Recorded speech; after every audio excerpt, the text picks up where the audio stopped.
Meu caro Girão, muito obrigado por estar aqui presencialmente. É uma honra tê-lo no programa. Uma honra, alegria minha, inclusive ver essa análise antológica desse dia histórico aqui, da posse do novo presidente americano. Aprendi muito e estamos aqui para debater sobre o Brasil e discutir um pouco mais sobre esse momento, que o Brasil pode ser amanhã o que é os Estados Unidos hoje. Né? Exato, essa é a lição, até porque tem muita gente disposta a fazer exatamente o que aconteceu aqui no Brasil, ou seja, não só demonizar o Bolsonaro, como todo mundo que o apoiou em qualquer momento, né, do governo.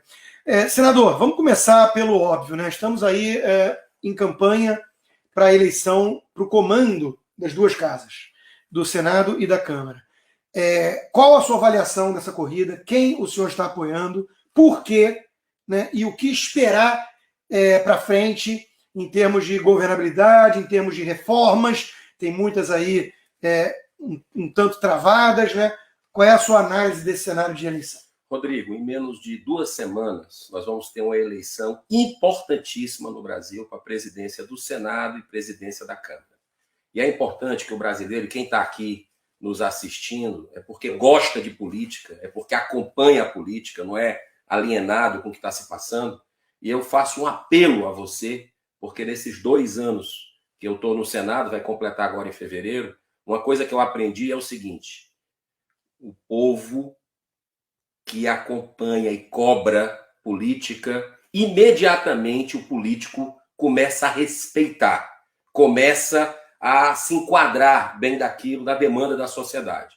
Então nós estamos vivendo um momento gravíssimo no Senado Federal, posso dizer da casa que eu atuo, né, que o povo do Ceará me levou lá para a cozinha, né, eu que sou outsider, que nunca tive experiência nenhuma na política partidária, e a gente vai viver um grande embate que está mais ou menos com a carta marcada já, hoje, a preço de hoje, faltando 12 dias para a eleição. Tem 2 candidaturas no Senado. Uma do Rodrigo Pacheco, que é uma pessoa extraordinária, uma pessoa preparada e tudo, mas está junto com a curriola, como a gente diz lá no Nordeste, altamente preocupante. Né? O presidente do Senado Federal, que representava a esperança para a gente, foi um fracasso, o presidente Davi Alcolumbre. O PT está junto da candidatura do Rodrigo Pacheco, o Planalto apostando alto, mas de uma forma colocando o Senado como na coleira, né? Isso não é saudável, isso não é bom para o Brasil. E nós temos uma outra candidatura, que é da Simone Tebet, né? Uma senadora preparada, conhecedora dos problemas do país, que torce pelo Brasil, que é pró as reformas que a gente precisa urgente, que são as reformas tributária e administrativa, acredito até que concomitantemente, eu acho que é fundamental que isso aconteça, mas ao mesmo tempo com o Senado, Rodrigo, independente. A Simone, ela vai trazer o Senado com independência. Então, nós estamos vivendo um jogo de bastidores terríveis, né, com emendas parlamentares para lá e para cá. Então, é uma luta, é um jogo bruto, como você falou há pouco tempo, né, um jogo bruto contra o sistema. E a turma independente, né, como eu e como o grupo do Muda Senado, a maioria de nós do Muda Senado está junto com a Simone, porque é a candidatura que tem como renovar, ou seja, tem como fazer uma alternância de poder no Senado. E só vai ter uma reversão no quadro agora, um provável desfecho para mudar das mãos do Rodrigo Pacheco, se a população, se você que está nos assistindo, começar a cobrar o voto aberto, o voto transparente lá, como foi na última eleição, para tirar o Renan Calheiros. Foi fundamental que a população cobrasse, os senadores reagiram, abriram o voto. Eu fui ameaçado, né, até de cassação, junto com os colegas que estavam entrando no Senado, que não podia mostrar o voto. Nós quebramos o protocolo. O Davi Alcolumbre foi eleito por causa do voto aberto, ali era o anti-Renan, e agora está se sustentando, ele que advogou para acabar com o segredismo no Senado Federal, não quis votar a medida para que o voto aberto fosse instituído na casa. Mas eu faço um convite a você para cobrar o seu parlamentar, para que mostre o voto, eu vou mostrar o meu, e muitos colegas vão mostrar, porque é a única maneira que tem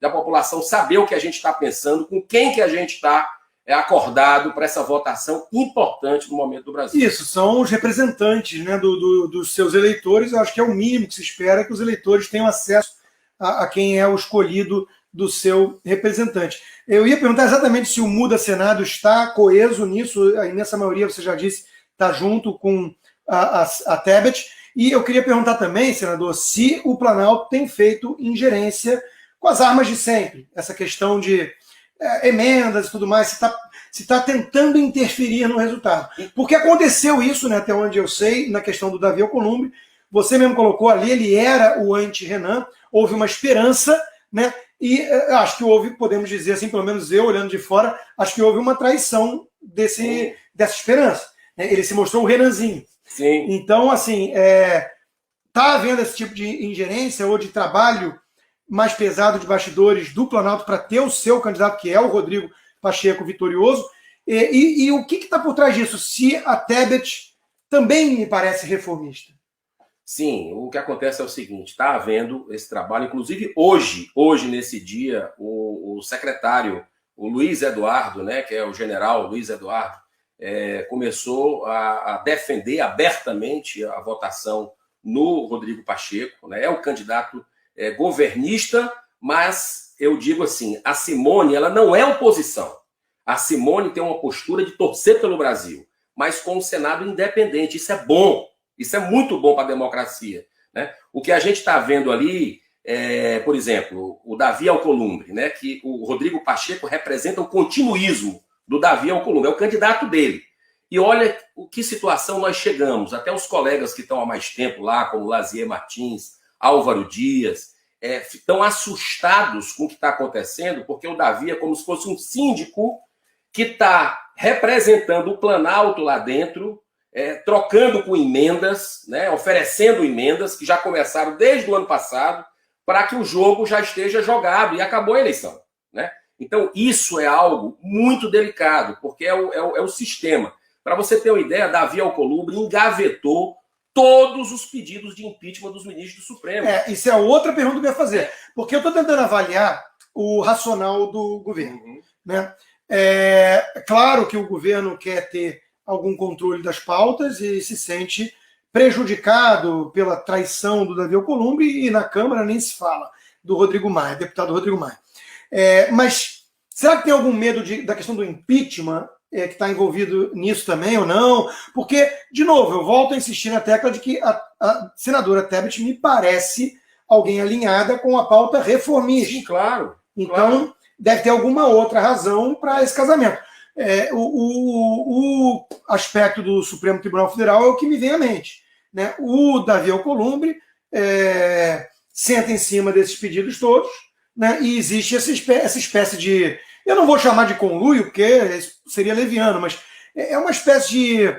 É um poder protegendo o outro. Exato, é um círculo vicioso, isso. Onde quem pode julgar os senadores que têm rabo preso com foro privilegiado é o STF, e, por outro lado, quem pode votar o impeachment de um desses ministros é o senador. Então, a Tebet representaria o rompimento desse... E muitos senadores, digo de passagem, com problemas no Supremo, com correligionários com problema no Supremo. Então fica esse jogo. Na hora que surgiu a CPI da Lava Toga, para você ter uma ideia, um colega nosso, o senador Alessandro Vieira, colocou lá. Chegou e disse, em 16 minutos estava alguém do Supremo na porta querendo saber quem foram os senadores que assinaram a CPI. Né? E nunca foi para frente. Elas são engavetadas deliberadamente. E hoje eu considero a grande reforma que a gente precisa. Precisamos de uma reforma administrativa, sim, urgente, para ontem. Precisamos de uma reforma tributária urgente, reforma política também. Mas a grande reforma que a gente precisa é a reforma da ética moral no Brasil. E o foro privilegiado é o grande... a blindagem da corrupção no Brasil, da impunidade no Brasil. E está lá, na mesa do Rodrigo Maia. É importante que haja alternância de poder. E a Simone Tebet representa isso. E eu vou lhe dizer uma coisa. A Simone, ela é muito suscetível à opinião pública. Né? Ela demonstrou isso na CCJ, quando Davi Alcolumbre não queria de jeito nenhum votar a segunda instância. após aquela lambança do Supremo Tribunal Federal, que tem se tornado uma vergonha nacional por tantas lambanças sucessivas. E aí a Simone Tebet foi lá e pautou a segunda instância na CCJ. Nós vencemos, a sociedade venceu e está lá, voltou, está na mesa do presidente do Senado. Então, uma esperança representa um ar de que a justiça possa ser para todo mundo. A Simone respeita muito a Lava Jato, que é um patrimônio do povo brasileiro, né? O Rodrigo não tem essa nas votações, inclusive o lobby da OAB está muito próximo do Rodrigo Pacheco, e a gente precisa muito da população, para que a população venha para cima, cobre o voto aberto, porque é a única forma que tem de equilibrar. Hoje está o seguinte, tá? 65% do Senado para o Rodrigo Pacheco, né? E você tem ali 35% para Simone Tebet. Precisamos equilibrar isso. Eu acho que a opinião pública, assistindo como foi na última eleição, como a final de Copa do Mundo ali, a eleição do Senado Federal, fazer de novo agora no dia 1º de fevereiro. Perfeito. Você mencionou o nome, por exemplo, do Alessandro Vieira, que é do Muda Senado. É um senador por quem eu tenho respeito, sério, tem uma atuação independente e corajosa nessa questão ética.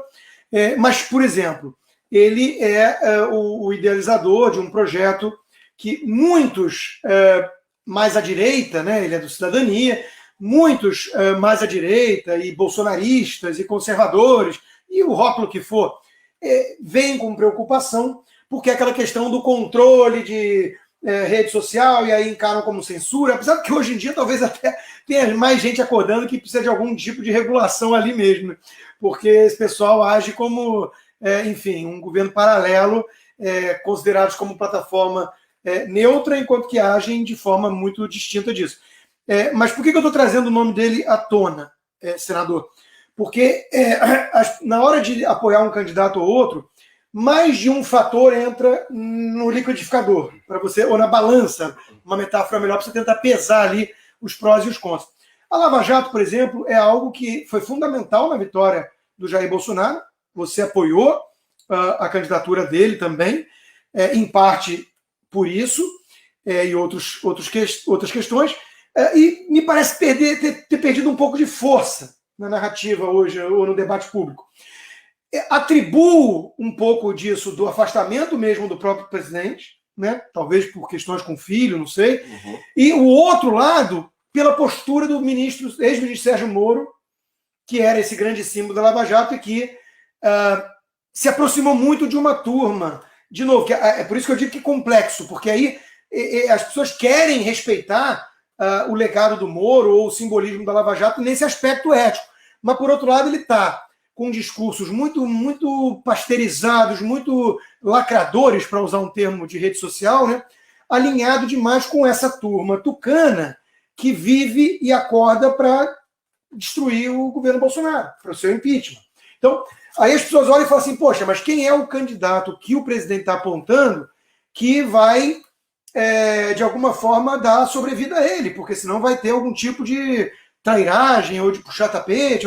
Então, de novo, eu estou tentando aqui pensar alto em relação aos quesitos que entram na hora da escolha de um nome, né, e que a questão ética e da independência da casa, que são dois fatores que você trouxe aqui, que são cruciais, me parece, é isso que eu queria ouvir a sua opinião, me parece que muitos estão deixando de lado ou abandonando. Por quê?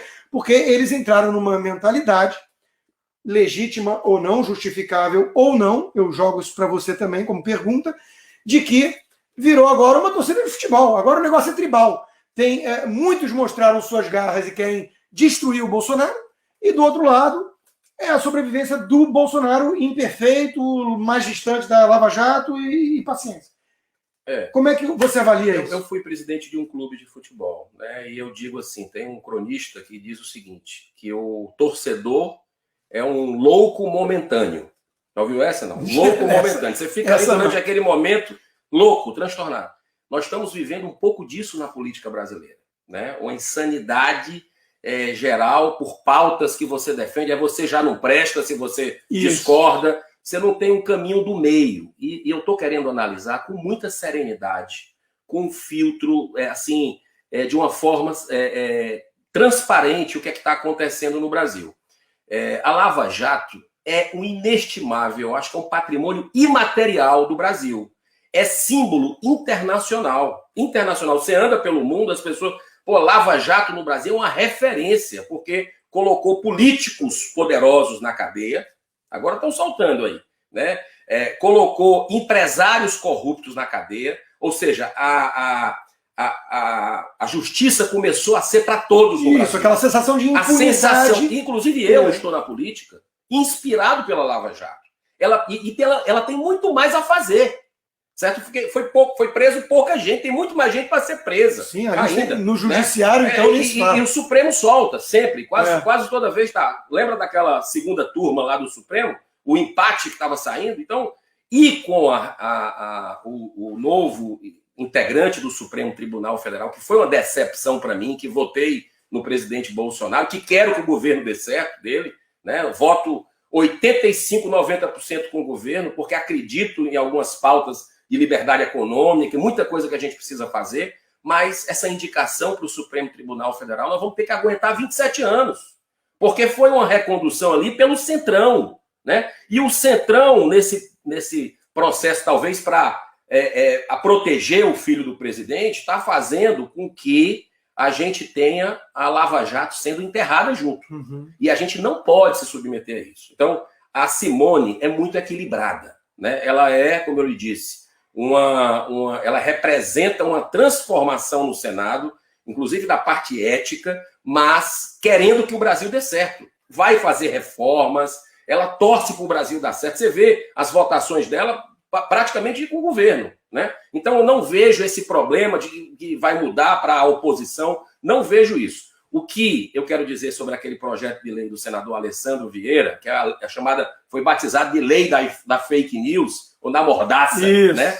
Eu votei contra. Eu discordei do senador Alessandro Vieira, votei contra, mas eu confesso para você, observando o que eu estou vendo hoje nas redes sociais, inclusive nas minhas, eu já estou percebendo isso com a minha equipe, a gente está monitorando. Quando tem uma fala contra o STF, por exemplo, que dava uma repercussão enorme em termos de entrega das mensagens, hoje já é pouca.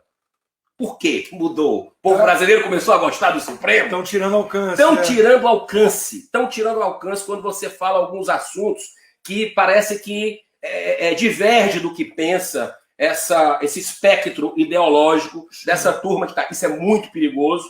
E eu confesso para você, eu estou até reestudando o projeto do senador Alessandro, porque talvez precise de alguma forma de uma regulamentação para que a gente tenha liberdade. Realmente que as pessoas possam se manifestar, porque é uma indústria de trilhões que pode levar aí para nós conservadores, eu sou um conservador, né? E eu sinto que a gente está sendo um pouco colocado ali embaixo do tapete nesse momento. Isso é perigoso. Eu fui suspenso por 12 horas no Twitter por colocar um link de um jornal de medicina com um estudo, uma pesquisa que mostrava a aparente, e eu fiz questão de usar a palavra, a aparente eficácia do tratamento precoce. Não pode mais contestar a Organização Mundial da Saúde, não pode mais fazer perguntas, estão interditando o debate. E é curioso que você colocou, senador, que as pessoas estão muito nesse clima de insanidade momentânea de futebol.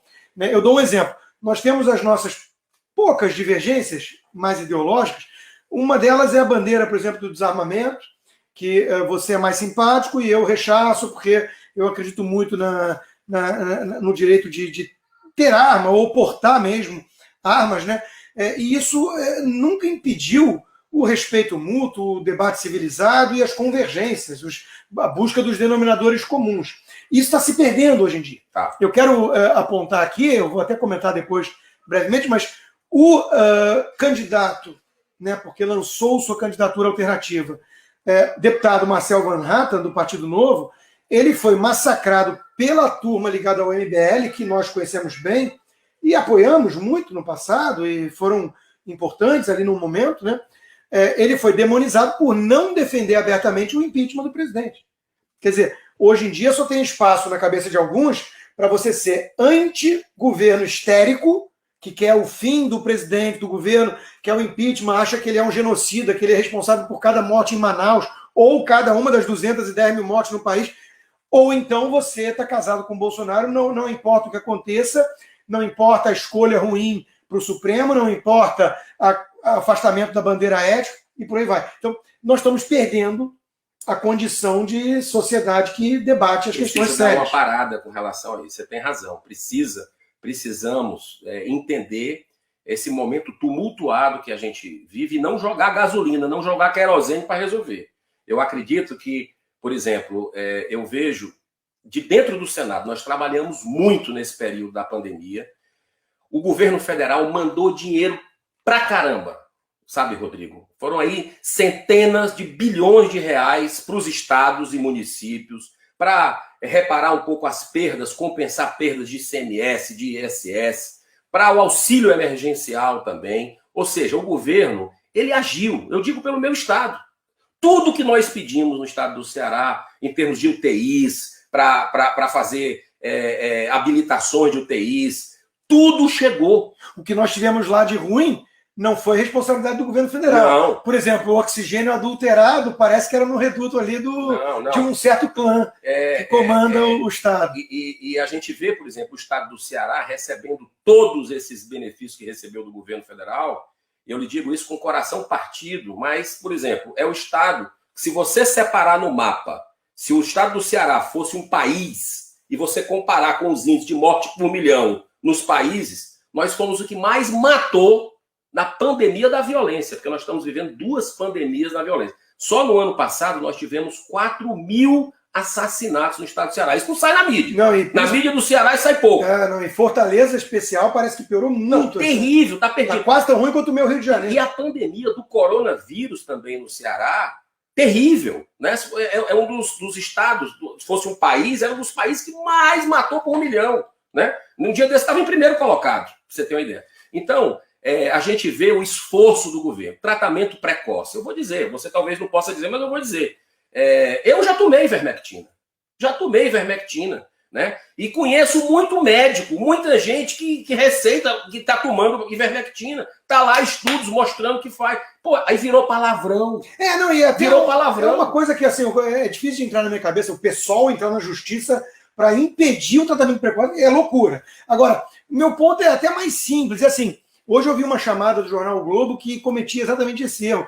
Olha, não haver a comprovação científica mais robusta do mundo em relação à eficácia não é o mesmo que dizer que não há qualquer possibilidade de ajudar. Faz. Então, esse que é o ponto, né? Então, mas esse debate, como tantos outros, senador, é um debate que está interditado. Está interditado, mas eu não consigo compreender, assim, até pela formação humanística, né? Eu não consigo ver que seja por maldade isso. Que as pessoas, não, vão proibir de falar, porque eu vi hoje, vindo para cá, eu vi na imprensa do meu estado, as manchetes mostrando que uma pesquisa agora mostrou que o estudo da ivermectina já não é o resultado, querendo mostrar para as pessoas não tomarem cloroquina, não tomarem, demonizando. Será que, mas eu não consigo entender que você vai matar gente? Por quê? Querem que os índices subam? Eu não consigo entender, é uma confusão, muita gente está sendo manipulado nisso tudo. E o tratamento precoce, ele dá resultado. Ele dá. Se uma vida for salva, Rodrigo, se uma vida for salva por causa do tratamento precoce, já valeu o bloqueio na tua conta, o bloqueio na minha conta. Eu vou fazer. Eu não vou deixar de fazer, porque tem resultado com parentes, tem resultados com as pessoas próximas. Eu não quero dormir no travesseiro mais tarde e dizer, não, porque não era o politicamente correto, eu deixei de fazer. Politizaram essa pandemia desde o começo. A gente sabe que tem alguns políticos de olho em 2022 que dormem e acordam pensando em pintar o presidente Bolsonaro como o sociopata, genocida, obscurantista e se vender como o homem da ciência que só pensa nas vidas humanas e por aí vai. A gente sabe, todo mundo que me acompanha sabe que, tem um certo governador que é o que lidera esse grupo. E deixa eu te fazer uma outra pergunta, voltando ao aspecto das agendas pós-eleição de Senado. Senado e Câmara, né? Deixou muito a desejar até aqui, nesses 2 anos de governo, as pautas vencedoras nas urnas do aspecto de costumes, questões conservadoras. Uma delas, você não é simpático, que é a questão de facilitar acesso às armas. Mas outras, né, como a ideologia de gênero, como essa questão da valorização da vida sagrada e tudo mais, elas também ficaram num segundo plano. Alguma chance disso mudar nos próximos 2 anos? Olha, a gente vai ter que tomar a dianteira, né? Eu não sou contra a pessoa ter arma em casa, né? Ou seja, a posse de arma eu respeito que as pessoas possam ter, sendo preparado, né? Passando pelos exames e tudo. Eu sou contra que as pessoas andem nas ruas, ainda mais agora, nessa loucura que a gente está vivendo, né? As pessoas andarem com arma dentro de carro, no restaurante. Isso eu já vi em situações, você sabe do meu caso pessoal, e eu acredito que isso vai ter muito mais carnificina do que no tempo, especialmente no Brasil, sangue latino. Agora, com relação a aborto você mata 2 vidas. Você assassina uma criança ali que tem 11... eu já lhe mostrei aqui, você já mostrou inclusive também. Sim. Né? Já cabe na palma da mão, agora a Argentina fez essa atitude assim... demoníaca, eu não consigo pensar em outra palavra. Absurdo, eu não vou nem falar. Satânico. Assim, eu vou te dizer, a ciência está com a gente. A ciência está a favor da vida. Gosto tanto de falar da ciência. Com 18 dias da concepção, já é possível ver e ouvir um coração batendo de uma criança. Então, tá aqui, na palma da mão, o bebê que foi autorizado a assassinar lá na Argentina. Mas tem outra. A saúde da mulher que faz o aborto fica com consequências devastadoras. Física e psicológica. Para a existência emocional, mental. Ela tem uma propensão maior a desenvolver problema de crise de ansiedade, depressão, envolvimento com álcool e drogas e suicídio, que é a grande pandemia que nós estamos vivendo hoje também. Então, eu acho que essa pauta, o Brasil já está mais consciente por tantos debates que nós tivemos aqui, né, o que não houve na Argentina, por tantas caminhadas pela vida, marchas, o brasileiro está mais consciente e eu acho que agora deve ser prioridade. Eu entrei com um projeto de lei, que é o Estatuto da Gestante, que vai preservar a vida ali desde a concepção, né, vai fechar algumas possibilidades da gente ter o aborto legalizado, embora que a gente saiba que possa, hoje em dia, eu só vejo uma maneira do aborto ser legalizado no Brasil. Ativismo do através Supremo. Do ativismo covarde do Supremo. Daquele Supremo pavão ativista que se considera um ungido, iluminado, que quer empurrar a história. Se eles invadirem a competência de novo do Congresso Nacional, se não respeitarem o Congresso Nacional, eles podem fazer essa insanidade contra 85% do povo brasileiro que é pró-vida. Agora, senador, você mencionou aí a questão da marcha e eu, quem não sabe, eu digo aqui agora, eu tive a oportunidade de conhecer pela primeira vez esse que é um dos maiores eventos, né, de aglomeração pacífica do mundo, que é a Marcha pela Vida em Washington. Foi a seu convite, eu fui lá no começo desse ano, eu e Ana Paula Henkel, né, e fiquei muito... Passado. Foi ano passado? Foi. Assim, já estou em 2021, óbvio. E foi muito comovente, muito tocante, né? Nós vamos ter uma reversão aqui, porque o Donald Trump foi o primeiro presidente a ir na marcha prestigiar, o primeiro. E agora nós temos como uma vice-presidente, a Kamala Harris, que é alguém que já defendeu em entrevistas o tal do aborto tardio, que é um negócio muito próximo e confuso que se mistura com infanticídio. Então, assim, nós vamos ter aqui uma luta difícil nessa pauta. Tem estados que até 9 meses aqui nos Estados Unidos, até 9 meses, na véspera do nascimento você pode fazer o aborto. E existe essa ameaça, é uma bandeira dos democratas, mas eu acredito muito na consciência. Você viu comigo ali quase 1 milhão de pessoas nas ruas em janeiro, exatamente há 1 ano atrás. Sim. A gente estava nas ruas junto com a Ana Paula Henkel, junto com o deputado Sócrates Cavalcante. Foi um momento assim, de muita emoção, porque a gente viu a maioria jovens, vindo em caravanas de todos os Estados Sim. Unidos, de outros países, inclusive, e hoje eu acho que já existe uma maior consciência. Eles não vão conseguir reverter isso. Vamos torcer e lutar. Senador, eu quero agradecer muitíssimo sua presença e te passar a palavra para as considerações finais e para mais um pitch, né, para mostrar a importância, então, de quem quer um Senado independente fazer alguma coisa a respeito, porque as coisas não caem do céu. E enquanto eu te passo a palavra, eu vou sair de fininho, porque a produção aqui é ultra tecnológica, com uma equipe extensa, você viu, né? A equipe. Então, Por favor, as considerações finais. Não, agradecer, Rodrigo, essa oportunidade. Eu te admiro muito, não de hoje, né? Acredito que você é uma voz importante, independente, para trazer luz sobre os debates que a gente está vivendo. Não podemos perder a fé, né? Estamos vivendo uma provação mundial, mas eu acredito que o Brasil vai sair fortalecido, né? Acredito que as pautas importantes de reforma precisam avançar no Congresso Nacional. Estamos prontos para isso. E pautas também que são importantes para o povo brasileiro, que eu acredito de costumes, né? A gente vê o brasileiro, isso é muito forte, é uma marca forte dele, defesa da vida, contra a liberação de droga, como a maconha, que é um lobby poderosíssimo que está chegando no Congresso Nacional, com tudo para liberar a maconha, né? Começa com aquela jogada de que maconha medicinal. Não existe maconha medicinal, né? Então, a gente, se quer ajudar aquelas crianças que têm problemas com epilepsia, a gente, inclusive, tem um projeto de lei para dar de graça para essas crianças o CBD, que é produzido em laboratório. Não precisa plantar maconha para isso. E outro lobby poderoso, que eu sei que eu discordo um pouco de você, Rodrigo, mas é importante a gente começar um debate, porque quando eles vêm pelos bastidores, debaixo do tapete, e vem para votar na calada da noite, né? Que é o lobby poderoso dos jogos de azar, da jogatina.